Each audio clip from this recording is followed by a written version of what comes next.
quadro que ficou famoso por não ter sido pintado. E o artista que quase nunca tinha tempo para pintar. A história de Isabella d'Este, Marquesa de Mantua, e Leonardo da Vinci espelha a forma de se viver e pensar na Itália renascentista. E foi neste mesmo período renascentista, entre 1485 e 1518, que Leonardo se voltava constantemente aos seus estudos sobre um sonho muito antigo da humanidade: voar. Isso está registrado em muitos esboços, desenhos cuidadosos e reflexões sobre o voo dos pássaros e projetos de máquinas voadoras. Tanto Isabella quanto Leonardo romperam, cada um da sua maneira, com as convenções do período.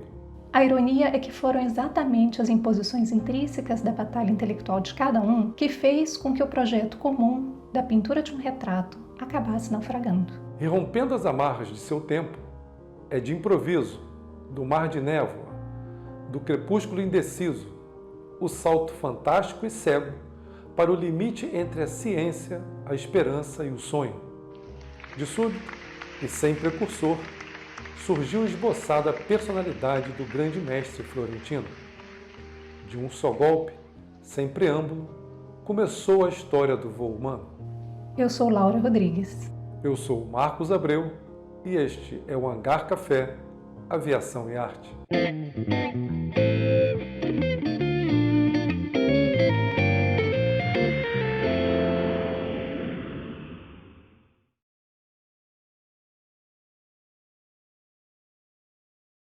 Mas o que há de tão inovador nos retratos de Leonardo?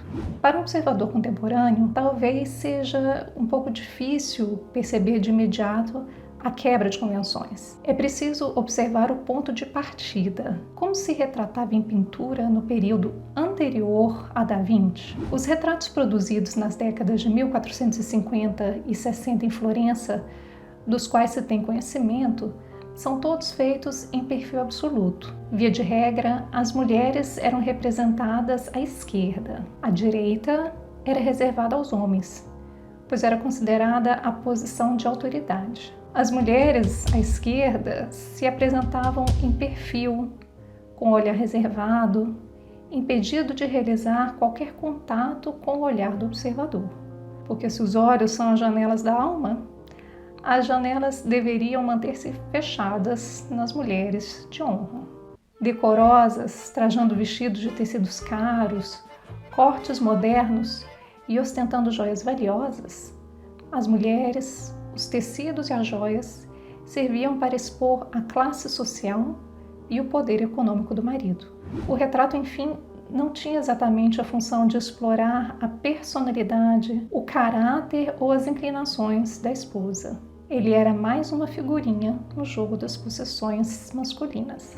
Isso muda aos poucos. Leonardo, com seus estudos da emoção sobre a fisiologia humana, sopra novos ares sobre a pintura.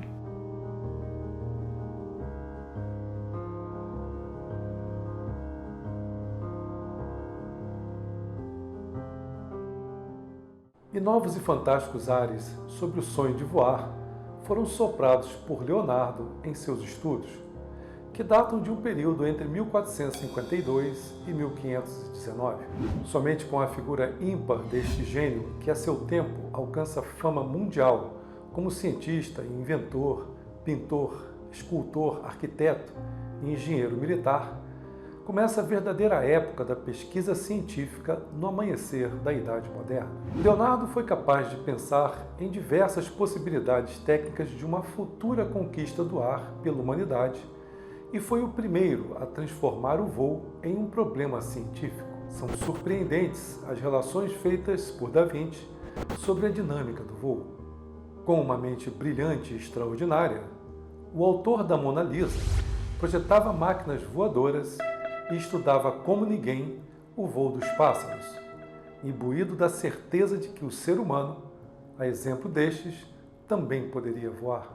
Com um conhecimento tão amplo e vasto das ciências, o nome de Da Vinci se fez ressonar por toda a Itália.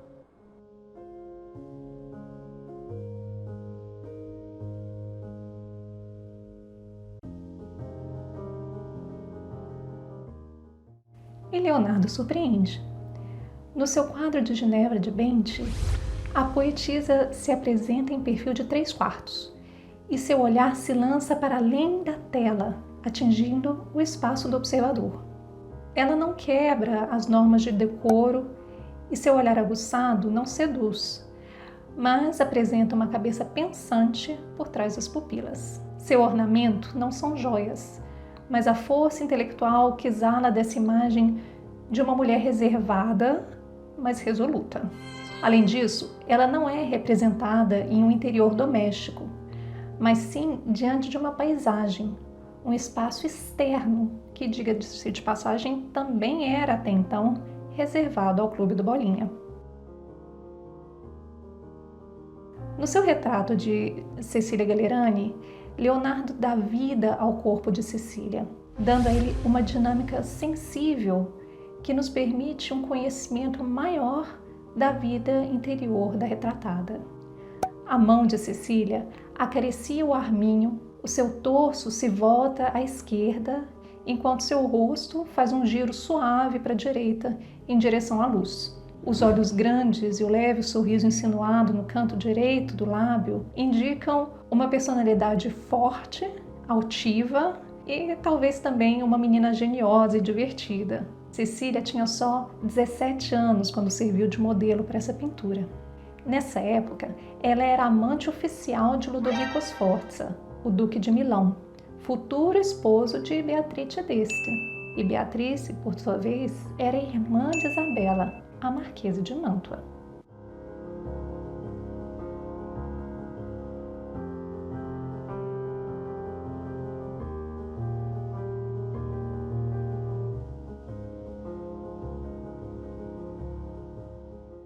E Leonardo foi longe? Em seus esboços e anotações, ele trata do problema do voo em todas as dimensões possíveis à época. Por volta de 1485, ele se manifesta pela primeira vez acerca do voo humano. No seu Códice Atlântico, publicado muito mais tarde, o assunto é citado. Com um corpo, exerce-se tanta força contra o ar sobre este mesmo corpo. Você vê como as asas que são batidas contra o vento resultam em que a pesada águia possa manter-se nas camadas superiores e mais rarefeitas do ar. Prosseguindo, você vê como o ar sobre o mar movimenta o navio carregado sobre as águas, desde que possa enfunar-lhe vigorosamente as velas. Destes exemplos, pode-se verificar que o homem irá subjugar o ar e será capaz de erguer-se nele se conseguir antepor à resistência do ar grandes asas artificiais que possam exercer uma força que sobrepuja essa resistência. Leonardo reconhece, assim, ser indispensável conhecer as propriedades do ar e suas correntes, antes que se passe a querer elevar-se na terceira dimensão com o auxílio de artefatos mecânicos. Tais propriedades, assim como as inquietudes da alma, não se vê a olho nu. Leonardo estudava ambas, como transparece no quadro de Cecília Gallerani, amante de Ludovico Sforza.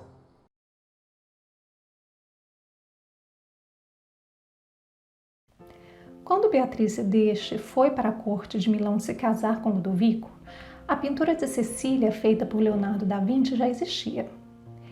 Isabela, irmã da noiva, ouviu falar sobre o retrato e escreveu uma carta para Cecília, a concubina, pedindo a pintura emprestada. Isabela já era então uma grande colecionadora de arte e possuía algumas pinturas de Giovanni Bellini. Ela queria poder comparar os seus quadros de Bellini com a pintura de Leonardo. Cecília, a ex-amante, não estava em posição de negar um pedido desses e, evidentemente, mandou o retrato para a marquesa. Isabela fez, então, a comparação que queria. Infelizmente, não existem documentos escritos que registrem qual conclusão ela tenha tirado. Mas o fato é que, nesse ano de 1498, começa a saga da insistente tentativa de Isabela em conseguir convencer Leonardo da Vinci a pintar seu retrato. Mas Leonardo não era apenas artista e nutria outros interesses. Onde estariam agora seus pensamentos? Ocupados com estudos do voo humano?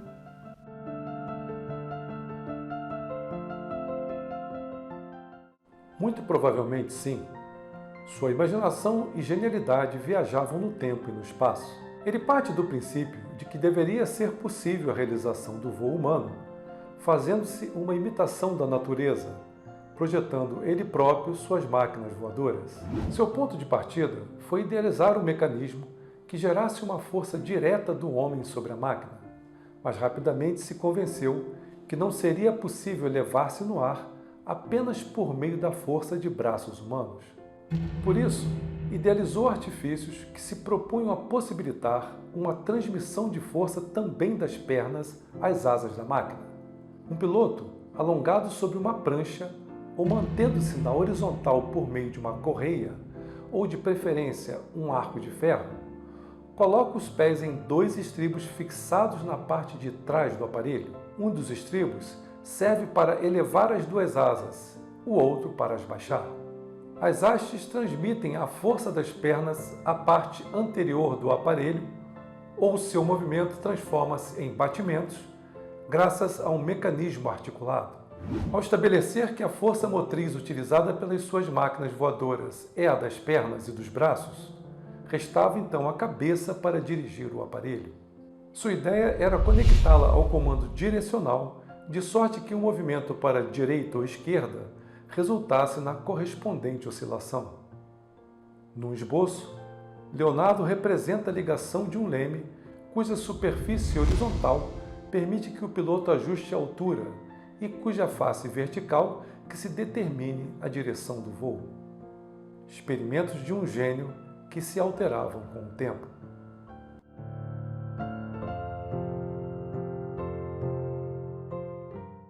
Isabela d'Este teve que esperar quase 2 anos, até que uma mudança do destino, para uns tristes, para outros felizes, levasse Leonardo da Vinci a sair em direção à corte de Mantua. Em 1499, os franceses invadem Milão, onde Leonardo vivia servindo na corte de Lodovico Sforza. Lembra o cunhado da Isabela? Lodovico fugiu e no final do ano, não se sabe se por iniciativa própria ou a convite de Isabela, Leonardo da Vinci seguiu para Mantua. Supõe-se que ele tenha estado lá por alguns meses, entre dezembro de 1499 e março de 1500. Durante esse período surge então o famoso desenho feito a carvão para servir de referência à pintura do retrato de Isabela.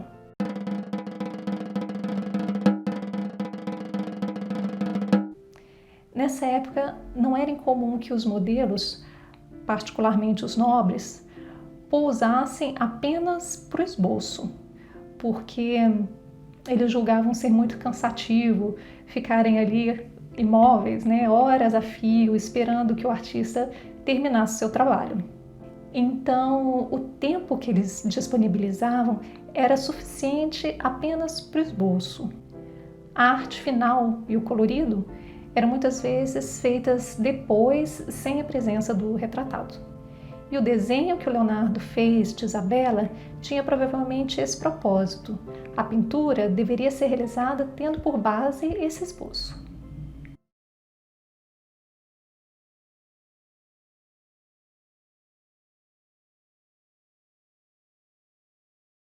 O esboço do mecanismo para o voo humano estava feito, mas ainda faltavam alguns estudos para sua execução de fato. Certo dia, durante um passeio, Leonardo reconhece o grande significado da força do vento para o voo dos corpos, que são mais pesados que o ar. Ao observar um grande abutre decolando do solo, este se vira rapidamente e se eleva através de uma corrente de ar sem bater as asas. Com isso, confirma sua teoria sobre a força do vento, a qual produziria a energia que até então faltava para sua máquina voadora. Apesar de hoje se saber que estes artefatos projetados para se moverem pela força muscular do homem não tiveram nenhuma aplicação prática, os estudos de Leonardo se mostraram concordantes com as experiências de futuros pioneiros do ar.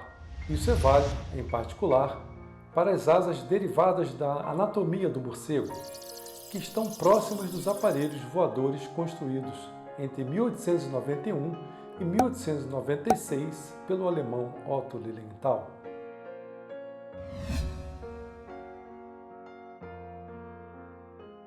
A julgar pelos esboços de Leonardo, ambos parecem ter constatado que o piloto de uma asa voadora deveria estar posicionado abaixo do nível destas, a fim de garantir a estabilidade do aparelho.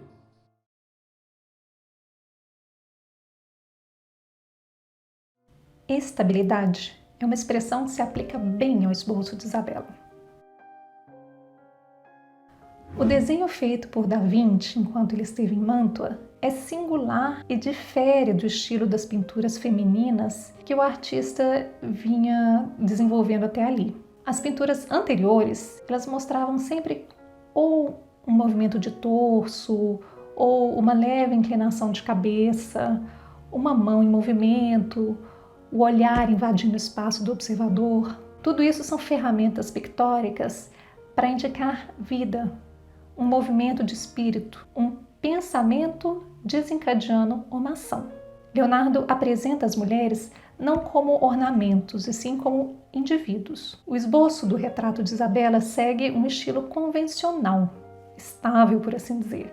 Não há proximidade entre observador e retratado. Muito pelo contrário. A postura sugere uma distância calculada. Seria a escolha uma opção do artista ou uma exigência da retratada? Seja como for, o Leonardo fez o desenho preparatório para a pintura. Na verdade, ele fez 2 desenhos. Um deles é preservado hoje em dia no Museu do Louvre em Paris e o outro no Museu Ashmolean em Oxford.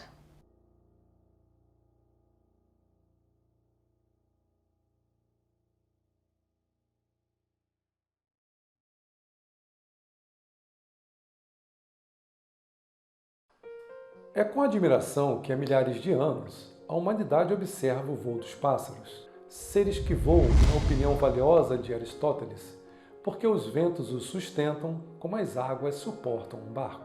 Aqui e acolá, alguém tentou imitá-los, antes que Leonardo propusesse o problema do voo dos pássaros e, em consequência, desse o primeiro passo no sentido de resolver esta questão singular e complexa. Seus desenhos e apontamentos sobre aerodinâmica se distribuem por mais de 20 anos, muitas vezes redigidos às pressas, após debates travados com antagonistas imaginários. Leonardo demonstra as propriedades, posições e o comportamento das asas destes seres voadores. Entre os numerosos registros, figuram anotações que evidenciam o seu propósito de escrever um livro sobre o voo destes seres alados. Além disso, estudou a resistência do ar e a ciência do vento em profundidade, compreendendo ser um passo decisivo para subir aos céus. E em seus muitos esboços e desenhos, a prova de que Da Vinci caminhava na direção correta.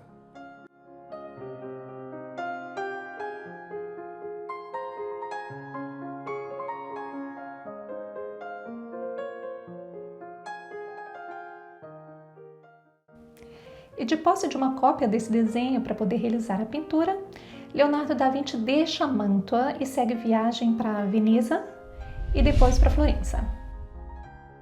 O desenho original fica supostamente com Isabela, mas enquanto ela espera que seu quadro fique pronto, o que acontece? O seu marido, Marquês Francesco Gonzaga, dá o desenho de Leonardo da Vinci, Deus sabe para quem. Vai entender, né? Coisa de marido. O fato é que Isabela escreve então uma carta para o padre Pietro da Novellara, que era o padre confessor dela e que estava agora em Florença, pedindo que ele sonde Leonardo a respeito da sua comissão. Na troca de correspondência entre Isabela e Pietro da Novellara, nota-se que o padre não estava muito convencido de que o trabalho seria realizado. Ele descreve a maneira descompromissada do pintor, vivendo um dia após o outro, sua forma lenta de trabalhar e, enfim, o fato de Leonardo estar primordialmente ocupado com questões de geometria, tendo perdido a paciência para mexer com pincéis.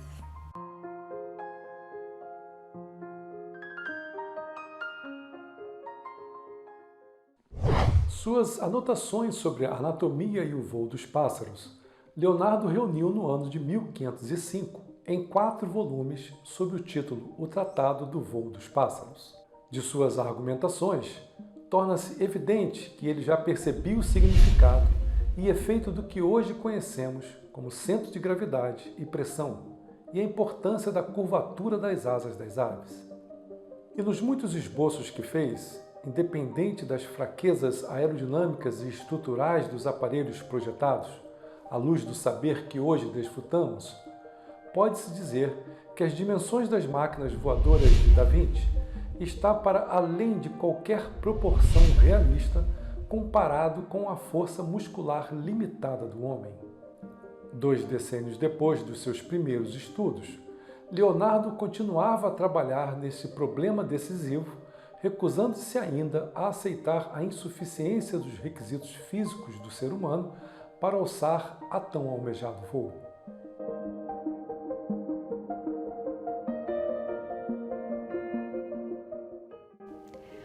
Uma questão menos complexa, porém delicada, era não atender ao pedido de Isabela, que provavelmente não estava acostumada a ter vontades frustradas.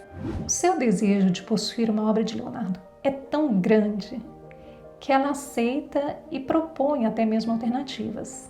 Após sondar por meio do padre confessor se Da Vinci já havia começado ou não a pintar seu retrato, ela escreve pedindo que o artista, enquanto ele não dá início ao tão almejado retrato, que ele faça ao menos uma pequena pintura para ela e deixa até mesmo o tema à sua escolha. Ela pede também uma cópia do esboço do retrato que ele fizera enquanto esteve em Mantua, aquele desenho que o marido dela deu para alguém. Isabela parece não estar apenas buscando o status cultural simbólico que viria ligado à posse de uma obra de Leonardo da Vinci.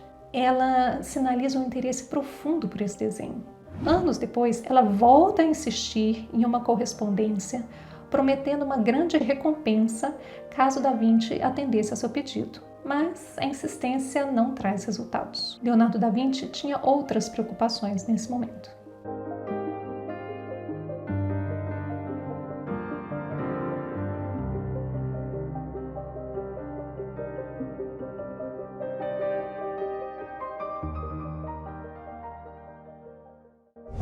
Leonardo jamais construiu sua máquina de voar.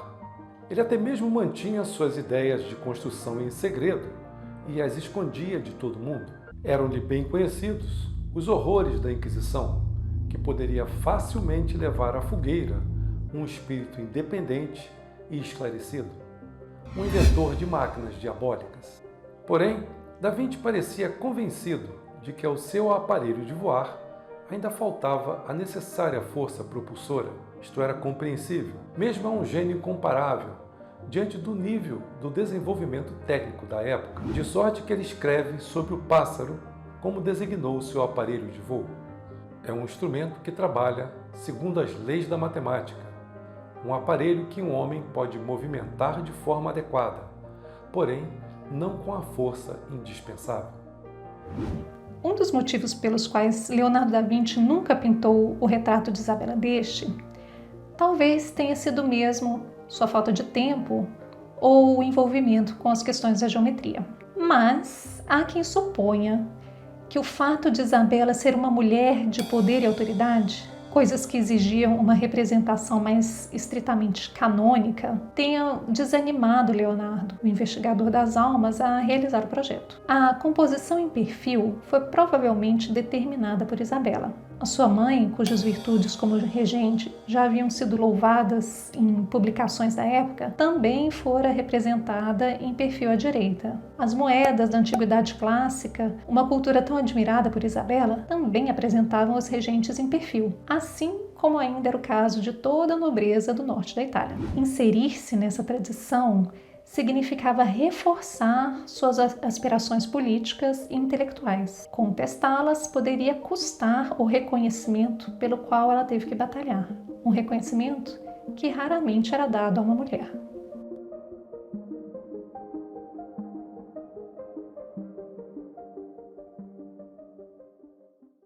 E rara e sublime foi a missão de Leonardo, um polímato que foi capaz de abranger quase toda a ciência e arte de uma época. Tarefa descomunal para um só indivíduo, que lutou com uma era de fanatismo e confusão, em que a ciência exata mal despontava e a estrutura social não reservava espaço para esses novos conhecimentos e seus propagadores. E neste contexto, o gênio vivia em conflito constante com o espírito criador do artista e do engenheiro, que a tudo queria criar. Em seus esboços e anotações, ele trata o problema do voo em todas as possibilidades tão exaustivamente como nenhuma pessoa havia feito. Em tese, ele resolve quase todos os problemas que a seu tempo se lhe poderiam antepor para a conquista do ar. E, no entanto, a ciência em advento não aproveita de suas teorias de voo, pois também após sua morte, suas obras não são publicadas. As notas e manuscritos perfazendo 16 volumes permaneceram enterradas na Biblioteca Ambrosiana em Milão até princípios do século XIX. Somente Napoleão I, após sua vitoriosa campanha na Itália, as remove para Paris no ano de 1797. Mesmo assim, demora um século inteiro para que os escritos e desenhos sejam publicados pela primeira vez nos anos de 1893 e 1894.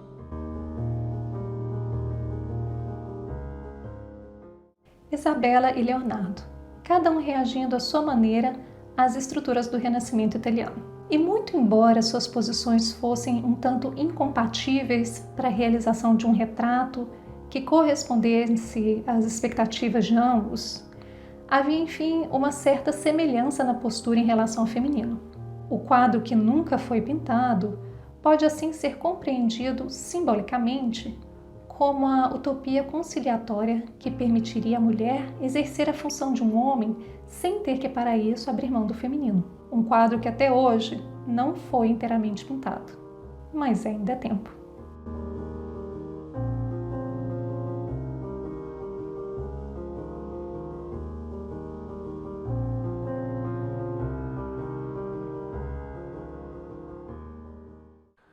Talvez tenha sido a Itália da Renascença, do período em que esse país voltava mais uma vez a si e, num poderoso ímpeto, desdobrava de maneira grandiosa sua vitalidade, a terra única e ideal onde foi possível florescer a individualidade de Leonardo. A vida do grande artista constitui uma sucessão de tentativas geniais, por vezes incompletas e inacabadas. De nenhum dos outros grandes pintores nos restam tão poucas obras. Seus manuscritos, a princípio esquecidos, dispersaram-se e só reapareceram muito mais tarde. Só uma coisa faltava a Leonardo: a obsessão exclusivista que compele a consagrar uma existência ao voo, o ânimo, a capacidade de ação pronta, em suma, o que Otto Lilienthal mostrou possuir. Em consequência, as palavras do grande artista, que se diriam promessas, tornaram-se profecias. O grande pássaro levantará o voo da encosta da colina, enchendo o universo de admiração, propagando no mundo a sua fama e conquistando glória perene. A colina, porém, não seria de Leonardo.